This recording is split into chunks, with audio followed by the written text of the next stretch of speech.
Can't wait to talk to my next guest about this. My next guest is an Emmy Award winner, a CNN political analyst, a media personality, lawyer, and a 3-time New York Times best-selling author. He's been a leader in criminal justice reform and is now working in the emerging world of AI technology. Please welcome the one, the only, Mr. Van Jones to the Stephen A. Smith Show. What's up, big time? How are you, man? How have you been? Man, it's nothing but good stuff in my life, and it's an honor to be with you, brother. Man, it's always an honor to be with you. Talk to me about your life for a second. At this particular moment in time, how is life for you? What have you been doing, and what has it been like for you to be covering politics in this day and age, this particular year? It's a rough year. I mean, my life is good. I have 4 kids. They're all thriving and growing. I've got 2 big kids, one in college, one in high school from my first marriage. And now I've got these 2 little ones, both in diapers. And it gives you a lot of perspective, but also a lot to worry about because I'm very concerned about the direction of this election. I am not confident that we're doing the things we need to do as Democrats to get across the finish line. And there's stuff we can't talk about. I think a lot of African American men are not happy, not due to sexism, but just feeling that what is being spoken for us. I see a lot of brothers are in pain and won't speak about it. The feminist culture says, "Shut up, you're toxic, you're part of the problem anyway." The masculinist culture says, "Shut up and take it," because boys don't cry. And so you got an unspoken epidemic of pain in the Black male community, especially non-college Black men. And so far, it's either from the right wing, blame the immigrants, or from the left wing, really just shut up and vote. And I think it's not working. I'm very concerned. When you talk about the concerns for the Black male vote, and I appreciate you saying that because I mirror your sentiments wholeheartedly, I must ask you specifically, what do you think the Black males are, what's most bothersome to us Hmm. at this Yeah. particular moment in time when you say you're concerned about the things that ail us, the things that bother us? What is it that you think specifically it is as this election approaches? I think that there's a unspoken wounded pride in the hearts of a lot of brothers. It's hard to provide for our families, and you often feel disappointed in yourself. You feel, maybe you're coming up short, and there doesn't seem to be a lot of empathy, or sympathy, or strong encouragement, or even acknowledgement of what we're going through. They might throw something at us about criminal justice reform. As you know, I'm a big proponent of that. Might throw something at us about police misconduct, which nothing has been done about that anyway.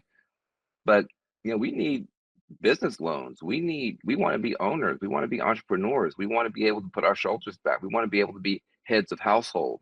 And to the extent that that is almost considered out of date or out of fashion or sexist to even want that for yourself, it makes it very, very difficult. And like I said, I think that Kamala Harris in particular has a huge opportunity just to do a barbershop tour and just be seen showing up, listening to brothers, talking with brothers, really hearing, especially from Black fathers who are really trying our best to navigate a tough culture for ourselves and our children. I just feel that there's a need for some love and some honor and some respect and some appreciation for what we go through. And that just does not seem to be popular right now in either party, honestly. Hasn't that always been the case when it comes to us, though? I mean, Well, for yeah. many years. I mean, when has that not been the case for us, Van? You may be correct. I think, maybe we were able to project a little bit more when we had Obama in the batter's box, and felt like, Right. by people honoring Obama, that we were getting some kind of honor out of that. Yeah, look, I think brothers want to feel respected. I think we want to feel appreciated, even if we're coming up short. We still want to feel respected. We want to feel that people believe in us, that they're pulling for us. They want us to be good. We would, just shut up and vote. How could you possibly not vote? Yeah, it just feels, I think, like we're missing opportunities. For instance, the Small Business Administration could do a lot more to get loans to Black folks. We could be doing a lot Mm. more to lift up mentorship programs, because there are a lot of brothers out here who are doing well, maybe not as well as some of our white peers, but we're doing well. We need some support sometimes of reaching back to the young people. I would love to see any politician actually act like they love us. Like, we need some love. We need some appreciation. We need some help. And no black man's going to say that. We're gonna bark, or we're gonna be quiet. But the reality is, we're 30 days from this election, and I still don't know, does anybody care about us? I mean, I know that Kamala does because I know Kamala. But I'm talking about the campaign. Before we get into your work and some of the marvelous things that you're doing, it was announced that former President Barack Obama will be hitting the campaign trail for the Harris Walls ticket, of course. Do you think he'll help close the gap she has been having, in terms of attracting black men, the kind of black men that you just alluded to? What do you think he'll do for that? Hey, look, I think Barack Obama is magical. I think people write him off. Oh, they don't, he's past tense, he's out of touch or whatever. And then he starts talking. And then the people that, oh, I remember this guy. Like, oh, shit, okay, Right. all right, So I think he can only do good, and I think that I think people need to see him. Look, a lot of the greats, whether you're talking about Barack Obama, Michelle Obama, Oprah Winfrey, or whatever, some of the great, they weren't just they were pillars for American society. They represented, they were holding a torch that's been passed down for generations and generations of greatness, of excellence, of grace, of strength, of dignity. And I was glad to see Oprah Winfrey jump into the chat. I'd love to see Barack Obama. Mm. I'd love to see Michelle Obama, because it's not just good for Kamala Harris's campaign. It's good for the human soul to see people like that standing up and taking a position that says we need to go forward and not backwards. So I think Barack Obama coming into the scene, it will only do good. See, I don't know if that's true. I hope it is, and I believe in Hmm. him. And I believe Hmm. most of America loves him, reveres him, believes in him. But do they believe in some of his contemporaries on the left is a legitimate question. I know on Yes. this side of the fence, there's no way in hell I'm supporting Trump. I can promise you that. But Hmm. having said all of that, as a political pundit talking about you and the exceptional work that you've done over the years, I wonder, how are you feeling? I know you know Kamala Harris. I'm not talking Yes. about the person, because I Hmm. know you know her, and I know that you wouldn't support somebody you didn't respect and you didn't believe in. So I'm Absolutely. going to trust you on that. But I'm saying to you, in terms of Kamala Harris, the candidate, how do you feel about the job she has been doing? Because, Van, I'm on the record. I don't like the fact that, these rallies have been replacing interviews and stuff. I think she needs to go into the lion's den and show folks what she's made of, because she's got it. She's got the track record. She's a vice president, former senator, former attorney general, former district attorney. She's got the track record, especially going up against him. She should be able to march into any place and let her thoughts and her perspectives speak for itself. And I don't think she's done enough of that. What about you, Van? Hey, look, I agree, and I agree because I have so much confidence in her. She whooped Donald Trump so bad it looked like elder abuse. If you can handle Donald Trump for 90 minutes, you can handle any of us for 7 minutes. So I think Right. I think that also, when you don't do a lot of interviews, and each interview becomes more and more important. Whereas if you're like Donald Trump and JD Vance, if you do 10 interviews a day, even if you mess them up, but the volume of communication makes up for any missteps in this. And you and I both know you can't be on TV as much as you and I are without stumbling over your words, or saying something that's not accurate, Yeah, or getting sure. upset and wish you could take it back. Right. That's just life in this modern era. And Mhm. so, from my point of view, and I posted about this already. I posted a thing and went super viral, said, free Kamala Harris. Let this woman talk. She should talk to right wingers, left wingers, little people, big people. She could get on a little podcast with elementary school students. She should be on Meet the Press, because she would when you the more people see her, the more they like her. She doesn't always, now listen, she can get into word Mhm. salad, and she can sometimes misspeak, but so Right. can I. But the more it's been shown, the more they see her, the more they like her. The more they get to know her, the more they like her. So I think they're, and the other thing is, which I think is a mistake, is they also have been hiding Coach Waltz. Coach Waltz got the Right. position to be the VP to her by being on TV all the time Right. and giving great interviews and calling folks weird and being relatable. Right. After the convention, they put him in the refrigerator, and you didn't see him again until the debate. Fair enough, Van. But was he the right choice instead of Shapiro out of Pennsylvania? We'll know in about 35 days. Look, I Great had answer. Great answer. we'll, Great we'll know answer. in 35 days. It's not just black. We brought up the issue. You brought up the issue of black males, and that's obviously a vote that she needs to attract more, so more as well. She needs to do interviews. We talked about that. Show herself, show who she is and what she's made of, without question. There's another thing that she has. Another problem that she has. She has a problem with the unions. I mean, I'm just reading from some notes here. You got some union leaders that back up, but many workers have backed Trump. You've got the Teamsters and the firefighters choosing not to support either candidate. They're the backbone of the middle class in a lot of people's eyes. What can she do to address that issue? This is a bizarre thing because really the Biden Harris administration has been so pro-union that it's actually chased out of the party some of the billionaires in Silicon Valley who used to support us. Don't forget, Elon Musk in 2020 was backing Andrew Yang, a Democrat, and he was backing him Yeah. to the hilt. Um, uh, Biden Harris has been so pro-union that some people in the tech world see them as being anti-innovation, anti-corporate, and anti-rich. And so you have not had, I mean, there's no more that she could have done or he could have done to support labor. And, the Teamsters, they rescued them financially. Biden has walked on the picket line.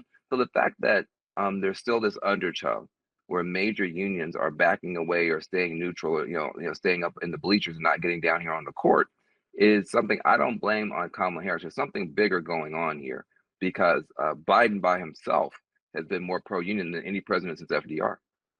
One of the other things that I point to when I look at her and her situation right now, they've gotten on her about flip-flopping, whether it's fracking, whether it's the border, whether, it's healthcare. They've gotten on her about that, and I'm wondering about your thoughts on that. But I Mm, also look at her from the standpoint where I look at these wars going on, Ukraine and Russia. We know what's happening with Hezbollah and Hamas and Israel, and now Iran is into the mix and what have you. This is what I've said publicly, Van. Donald Trump, who's a master at one liners, a master at throwing insults, and a master at utilizing that to distract you from the real substantive stuff that we should be discussing, he'll sit up there and, dare I say, get a bit misogynistic, to use that word. He'll sit up there and say, hey, look, I'm everywhere. Look at the interviews that I'm doing. Look at the questions that I answer. I'm not running from anything. But where is she at on these issues? You see, do you really trust that she'll be strong enough to handle these issues? These are tacit things that he could potentially use to his advantage. And you know this significantly better than me. mhm. Just because we haven't heard much of it yet, it's October now. Yeah. Over the next few weeks before the election, you're going to see a tsunami of stuff coming down the pike, particularly as people get ready to go to the polls. Yeah. What are your thoughts or concerns about that? Well, look, I mean, the one thing that Kamala Harris has that Donald Trump doesn't have is strength. Donald Trump is a blowhard. He's a bully, but he's not. I mean, he presents as strong, but a strong man would be able to say, you know what? We came up short in the last election. We're going to get it in this election. Here's what I've learned. Agreed. Here's how we're going to improve.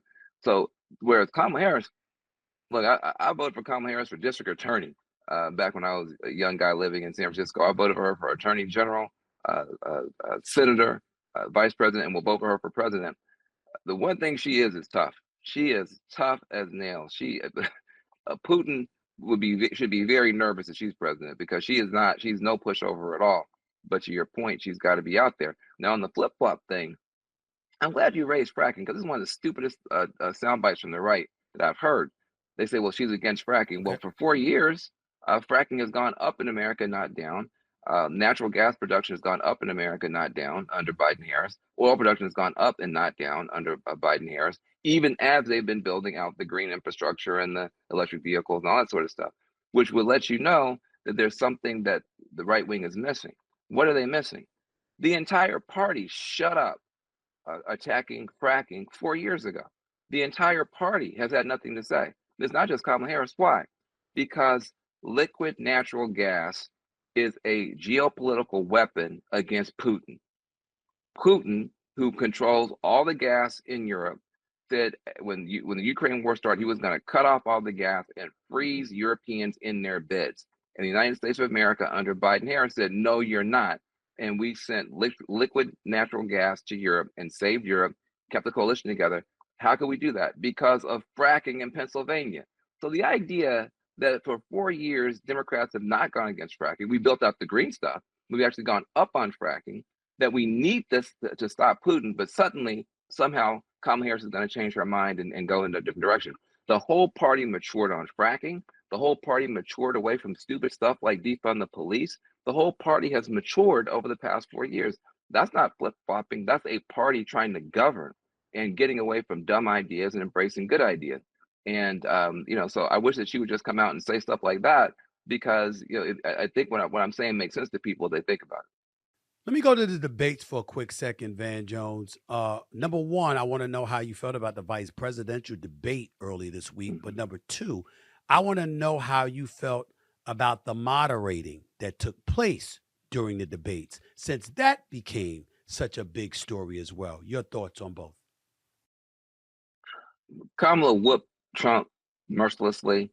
JD Vance did what everybody who went to Yale Law School, and as a Yale Law School graduate, I could tell you, he pulled every slick trick that we get taught, so he could lie and look like he wasn't. And we get taught, literally trained at Yale Law School to do what he did.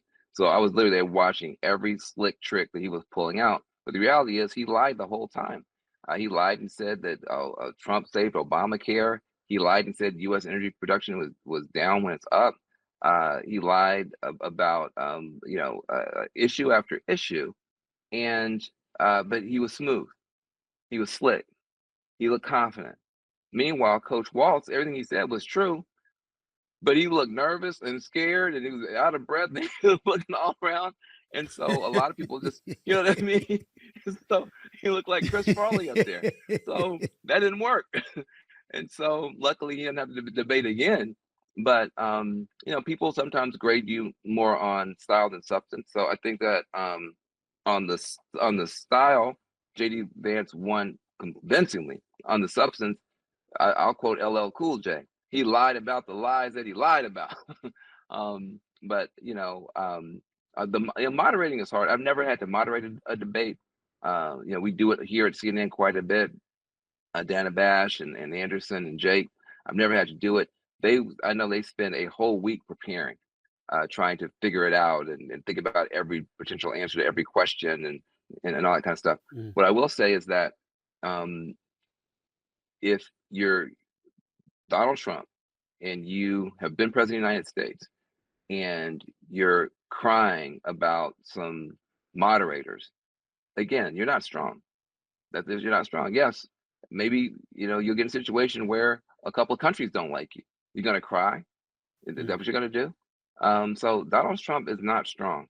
He's only a weak man, would lie that much, couldn't accept defeat, calls people names.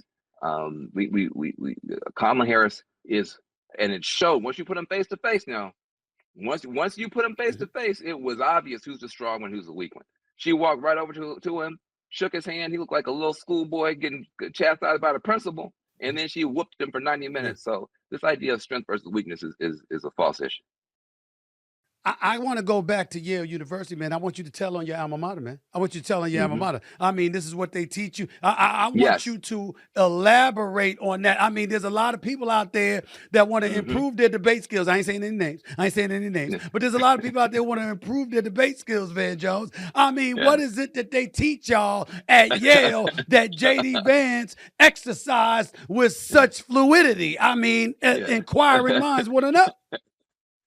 Well, one of the things that they teach you is to moderate your voice so that you always seem like you're the person who's in command and in control.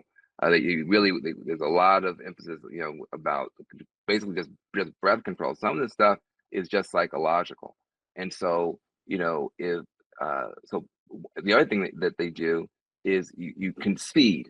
So you saw he kept doing things like, I agree with you. That's disarming. But then he would say, I agree with you, and then turn around and say something completely false.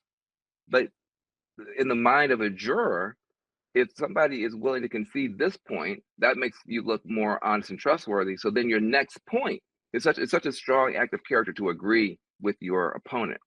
So then the juror is going to think, well, the next point is probably accurate as well. This is a high integrity person. But if you combine the two, concede something that doesn't matter and then lie about something that does, you can convince a jury of anything. So he was literally just working the jury with tried and true slick tactics that, I'm sitting there just banging my head against the table, because if you know what's going on, you recognize this is a sign that this person's argument is extremely weak. It's extremely weak. That you would, when you see someone again concede something that is not important and then lie about something that is important. And from how I was trained, that's then you directly, now they've signaled to you where they're weak. So when he's lying about healthcare, he's weak. When he's lying about energy policy, he's weak. So he's showing you where his weakness is. But Wallace is not a skilled enough debater to recognize that's exactly when you go on the attack. Before I let you get on out of here, I want to transition to you for a quick second because very proud of you over the years of the job that you've done. And I consider you a conscientious brother, somebody whose heart is consistently in the right place. And, whether we agree or disagree with Evan Jones, we're never going to look at him and say he doesn't care. He doesn't know what he's talking about. We get that from you. I want to get to your work in AI. For the folks that may not get it, explain it and why we should all embrace it. I want to talk about that for a second for you because it's one of the things that I believe you're attempting to do just to give back. That's how I view it. That's how I view it. Yes. Look, I told you I got 4 kids. The 2 little ones, both in diapers, they're going to grow up in a different human civilization than you and I grew up in. Why do I say that? My little girl, she's 2 years old. Her first crush in 10 years may well be an AI.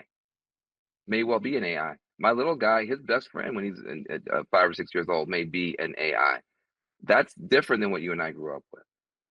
Technology is moving to the point when it comes to biotechnology, when it's time for them to give us grandchildren, they might literally open up a laptop or a holographic interface and use bio tools to design my grandchildren. This is not 1,000 years from now. This is the kids I'm raising in my house today.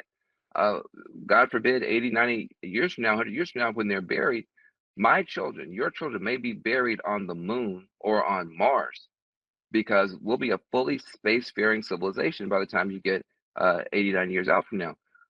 Now, if there's going to be a new human civilization that our children are growing up in, the question we got to ask is it going to be human and is it going to be civilized? We're going to have these godlike powers around cognition and genetics, but are we godly? Do we have any ethics or any morals with what we're doing? So I don't think that African American parents can stand back and not participate in what's going on with AI, and it doesn't have to all be negative.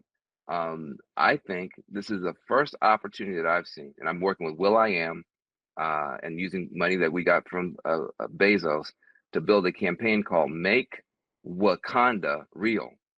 Make Wakanda Real. Anybody knows the superhero universe? Black Wakanda Panther. is exactly. It's an African nation where they use technology better than anybody on planet Earth. They are the leading technological superpower.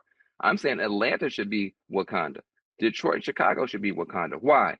Van Jones, you're crazy. 99% of Black kids ain't thinking about AI. 99% of Black kids don't know anything about AI. You are correct. And 99% of white kids aren't either. 99% of white kids don't know it either. It's brand new. So that's called equality. For the first time, our kids are even Steven with everybody else's kids on planet Earth. We are all equally ignorant of all this new technology. Now, Black folks are good with technology. Please, we're the most creative people in the world. We took 2 turntables and a microphone, that technology, 2 turntables and a microphone, plugged it into a street light and created hip hop music, which is the dominant cultural force on the planet. Now you're going to take the same community with the same deficits, the same challenges, the same creativity, the same magic, and the same need. And now it's not 2 turntables and a microphone. You're talking about ChatGPT. You're talking about Rally. You're talking about Midjourney. You're talking about free apps that can make whatever you're doing, you can do it better. You can do it faster. You can do it quicker. You can do it cheaper. We should take over. This is the time that they may not give us reparations. They just gave us those 5 apps and they're free. I That's right. believe I believe it's not a hardware problem. Everybody's got the same smartphones. It ain't a software problem. Anybody can download those apps. It's not hardware, it's not software, it's wetware. Do you have a mindset that says something brand new on the earth, I can grab and I can beat my neighbors, I can beat my classmates, I can beat anybody to the punch and go. We should be encouraging our black kids to be playing not video games, you can play some video games, but play with these apps. Play with these apps. Uh, Show me, it's Saturday morning, Saturday night, show me what you made with these apps. And these kids are gonna go crazy because it's so intuitive. ChatGPT makes you think faster. Midjourney is one of the apps that lets you create art with just words. Just say, hey, make me this, draw me this, draw me that. Runway, you can do presentations. Suno, you can literally just tell Suno, write me a song about Stephen A. Smith. I want it to be in country music. I want you to mention his mother's name. I want you to mention his height and something about basketball. And in 40 seconds, the whole song is not just written, you can hit play. This, which means our creative, super imaginative, super magical young people now have Harry Potter's magic wand in their hand for free on the phone they already got. So this is why I'm so passionate about it, and Will I Am and I are so passionate about it. We could see our young people just outstripping the world, and then using it for good, using it for justice, using it. If these people talk about they're going to disrupt everything, with AI will disrupt everything. Wonderful. Can you disrupt poverty? Can you disrupt Yeah. prisons? Can you disrupt How pollution? about that? Can you disrupt Yeah. polarization? Well, since you're not going to, we are. Since you're not going to, we're going to take the same Okay. tools and make the world better, which is what we always do. So I am very, very passionate about closing this gap between AI, quantum computing, biotech, all that stuff, and the Black community. The status quo is not serving us anyway. So if you're going to disrupt every industry, good. You said you're going to disrupt every industry, good, because they were leaving us out anyway. So all this could be something Yeah. that is to our benefit. And this is why you created the Dream Machine AI Academy Innovation Lab, correct? Yes, yes, sir. And we were very, very lucky to get a chance to partner with John Hope Bryant and also with the cats at Earn Your Leisure. We went to Atlanta twice at the Invest Fest. They had 50,000 people there, African Americans learning about business. We got a chance to run the whole AI learning track with thousands and thousands of African Americans. And then they walked in skeptical and they walked out like pumped because all of a sudden, oh, I'm not gonna have to pay for this. I'm not gonna have to pay for that. I can get all that stuff for free. I can make this business plan in 3 minutes. I can make this presentation in 5 minutes. People were literally almost doing cartwheels out of there. And so I believe if we could turn Atlanta, Chicago, Detroit into our own Wakandas, if every little Black business and Black church and Black community organization grabbed all these tools, I don't think there's anybody could stop us. Now, you did, before I let you get on out of here, you've worked with several hip hop artists. I'm curious to know your thoughts on the state of the industry, especially in light of the indictment of Sean P. Diddy Combs, with all the things that you're talking about, with all the things, all the change that ultimately could be made. One of the reasons that I have to bring that up is because we get so caught up in those salacious headlines and all the things that have transpired. I'm wondering, as you sit here and talk about the things that you talk about, are you fearful that people are not paying enough attention to that because of the kind of stuff we've been compelled to pay attention to? And I bring up Diddy because that was the latest in terms of what has transpired. And I know that you're familiar to some degree with the hip hop industry. Your thoughts about all of that? Look, I think we have to fear weapons of mass distraction as Black parents. Yeah. Uh, weapon Weapons of mass distraction. Um, uh, First of all, there are people in the hip hop industry, like for instance Jay-Z, who I got a chance to work with to launch the Reform Alliance, Meek Mill, and others, that is right now helping people behind bars. And so there are people who are doing positive things. They should be lifted up. But as I look at the world, uh, I think we leave a lot of good undone. We leave a lot of talent and genius unleveraged. I think hip hop can be and should be a force for good. I was born in '68, so I remember, poor righteous teachers. I remember Yeah, yeah, Wu-Tang. I mean, I remember Brand Nubian. I mean, I remember names that people have forgotten when hip hop was really out here, out competing with CNN in terms of telling the truth and letting people know what was going on. Public Enemy. So I come out of that generation where hip hop was a weapon and a tool for the liberation of our people. It became something else, but even though it has become something else, there are still people in hip hop who are doing a good job. The ones that are doing a bad job, that's for God and the courts to work out. So the ones who are doing a good job, like yep. Jay-Z, Meek Mill, and others, need to be lifted up. Van Jones, you keep doing a great job, your damn self. Okay. Okay. I mean, Thank I'm you, real sir. proud of you. Happy for you. Keep Yeah, doing your thing. And I look forward to seeing you down the road, especially as the election draws near. And feel free to come back anytime you want, man. Thank you so much. I appreciate you let me say everything I have to say. A lot of times on CNN, we're busy fighting each other. I don't get a chance to get my point across as much as I want to. So this is good for me. Hopefully, let me come back. Absolutely. You ain't got to worry about it being edited out either. Every word you said is going to be right here. So thank you so much, All my right, man. You take it all easy. right. All right. You take care. Thank you, brother. Be continued.